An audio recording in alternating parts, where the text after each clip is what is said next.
नमस्कार, मैं हूँ फाल्गुनी और आप देख रहे हैं दिव्य होम।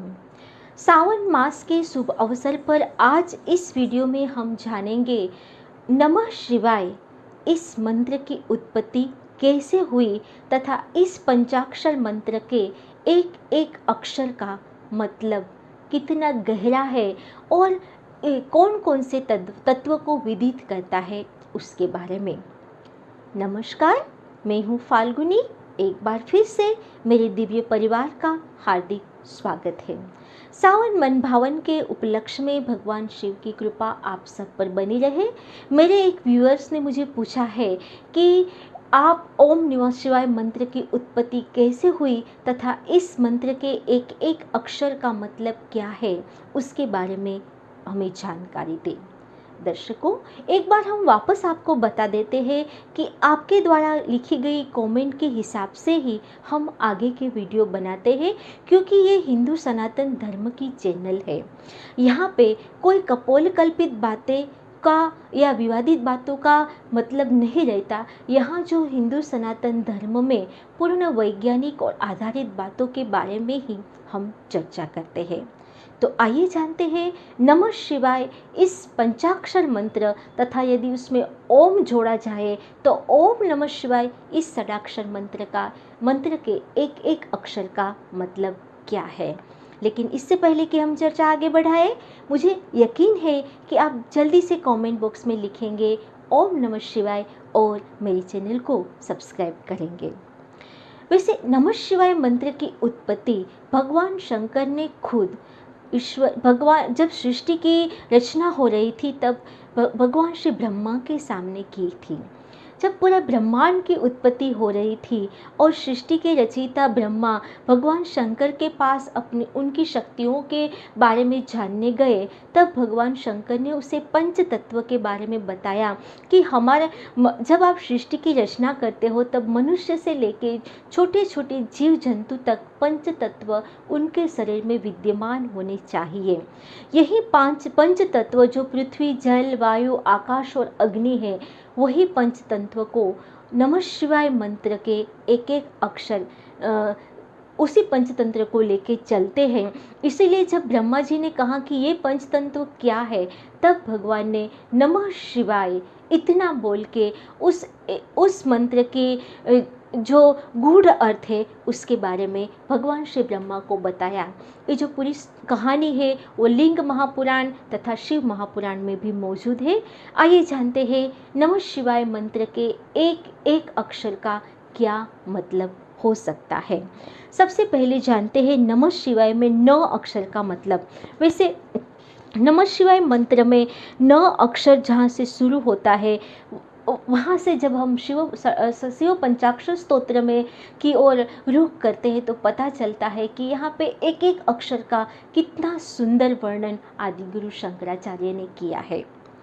9 अक्षर के बारे में आगे बताते हुए वे कहते हैं कि नागेंद्र हाराय त्रिलोचनाय भस्मांगराय महेश्वराय नित्याय शुद्धाय दिगंबराय तस्मै नकाराय नमः शिवाय। यह नकाराय मतलब न शब्द का अर्थ है निरंतर शुद्ध, जिसके गले में नागों के हार है और जो निरंतर शुद्ध और पवित्र आत्मा है, वैसे सदाशिव ईश्वर भगवान शिव को मेरा नमस्कार। आगे न के बाद आता है दूसरा शब्द म। इस अक्षर के प्रयोग से व्यक्ति 10 दिशाओं में सुरक्षित रहता है तथा व्यक्ति को निर्भयता की भी प्राप्ति होती है। म के बारे में बताते हुए आगे वे लिखते हैं कि मंदाकिन सलिल चंदन चर्चिताय नंदीश्वर जीवनाथ महेश्वराय मंदार पुष्प बहुपुष्प सुपूजिताय तस्मै मकाराय नमः शिवाय। यहाँ म शब्द का अर्थ है समग्र प्रकृति, यानी कि शिव तत्व है वो संपूर्ण ब्रह्मांड की समग्र प्रकृति, नदी, नाले, फूल, पेड़, पौधे, पर्वत आदि सब में विद्यमान है। आदि सब को भगवान शिव नियंत्रित करते हैं। ऐसे भगवान शिव को मेरा नमस्कार। आगे तीसरा अक्षर है श। शिवाय गौरी वदनाब्जवृंद सूर्याय दक्षा धोरनासकाय श्रीनीलकंठाय वृषभध्वजाय तस्मै श्रीकराय नमः शिवाय, तस्मै श्रीकाराय नमः शिवाय। यहाँ श्रीकाराय मतलब कि श्री शब्द का अर्थ है शक्ति को धारण करने वाले। हे परम वे इस मंत्र के अर्थ को बताते हुए आदि गुरु शंकराचार्य कहते हैं कि ये परम कल्याणकारी अक्षर से जीवन में सुख शांति के साथ साथ शक्ति यानी कि माँ आदि शक्ति की कृपा भी हमें बनी रहती है। भगवान शिव शक्ति के बिना अधूरे हैं, यानी कि भगवान शिव खुद चाहते हैं कि पृथ्वी का संतुलन हो, स्त्री और पुरुष के बीच में बैलेंस रहे, पूरी समस्त पृथ्वी में संतुलन रहे। और इसीलिए शिव स्त्रीण जो शक्ति है और पुरुष की जो पुरुष शक्ति है दोनों की बराबरी हो, और तभी हम पूरे ब्रह्मांड संतुलित हो सकता है।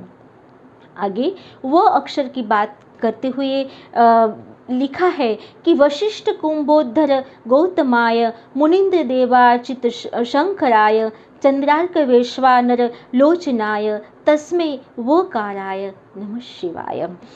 ये यहाँ पे वो अक्षर का मतलब है शिव का त्रिनेत्र, यानी कि जो ऐसे भगवान शिव को मेरा नमस्कार है जिन्हें 3 नेत्र है।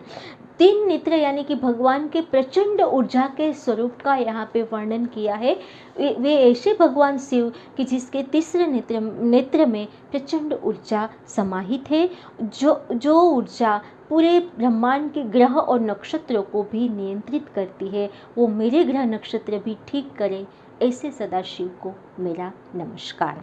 आगे शिव पंचाक्षर मंत्र का अंतिम शब्द है य, जिसके बारे में आगे लिखा है कि यक्ष स्वरूपाय जटाधराय पिनाकस्थाय सनातनाय दिव्याय देवाय दिगंबराय तस्मै यकाराय नमः शिवाय। जिसका मतलब है भगवान शिव आदि अनादि और अनंत है। ये जब सृष्टि नहीं थी तब भी भगवान शिव थे, ये जब सृष्टि बनी तब भी वे है, और जब ये सृष्टि नहीं रहेगी तब भी भगवान शिव मौजूद रहेंगे। यह शब्द का यही अर्थ है। जब हम नमः शिवाय ये पंचाक्षर मंत्र बोलते हैं तो इसका मतलब ये हुआ कि आदि गुरु सदाशिव माँ शक्ति पार्वती के साथ चारों ओर से मुझे आशीर्वाद प्रदान करे। नमः शिवाय मंत्र का कितना गूढ़ अर्थ है, जिसमें पूरा समस्त ब्रह्मांड, 10 दिशाएं, समस्त प्रकृति समाहित है, समस्त ग्रह नक्षत्र समाहित है, और उन सारे ग्रह नक्षत्रों के ऊपर भगवान शिव की शक्ति के साथ प्रचंड ऊर्जा भी समाहित है। ऐसे दिव्य पंचाक्षर मंत्र का हमें सावन मास में जरूर अनुष्ठान करना चाहिए। अब जानते हैं इसके याद आगे यदि ओम लगाते हैं तो बनता है षडाक्षर मंत्र ओम नमः शिवाय। यहाँ पे ओम जो है वो ब्रह्मांड का नाद है। आप सभी को पता है वो ओम जो है ब्रह्मांड का स्वर है, यानी कि नमः शिवाय जब बोलते हैं तब हमें भगवान शिव की कृपा प्राप्त होती है, लेकिन जब ओम नमः शिवाय बोलते हैं तब भगवान शिव के साथ साथ समस्त ब्रह्मांड की दिव्य शक्तियों का आशीर्वाद भी हमें मिलता है। अब समस्त ब्रह्मांड में 33 करोड़ देवताएं हैं। जरा सोचिए, ओम नमः शिवाय जितना सरल मंत्र है उतना ही उनका गूढ़ रहस्य भी है। तो आइए इस सावन के मन भावन मौसम में तथा सावन के पवित्र अवसर पर हम ओम नमः शिवाय मंत्र का अनुष्ठान करें। आप ये अनुष्ठान 7 चक्रों के ऊपर भी रोज़ 11 बार बोल के कर सकते हैं। रुद्राक्ष की माला के जाप से 5, 11, 21, 51, 101 आदि मालाओं का अनुष्ठान लेके भी कर सकते हैं, या फिर आप लगातार अजपा जाप के रूप में भी ओम नमः शिवाय मंत्र का जाप कर सकते हैं। भगवान सदाशिव आप सब पे आशीर्वाद बनाए रखे। इसी शुभकामना के साथ जुड़े रहिए मेरे साथ दिव्य होम में। नमस्कार।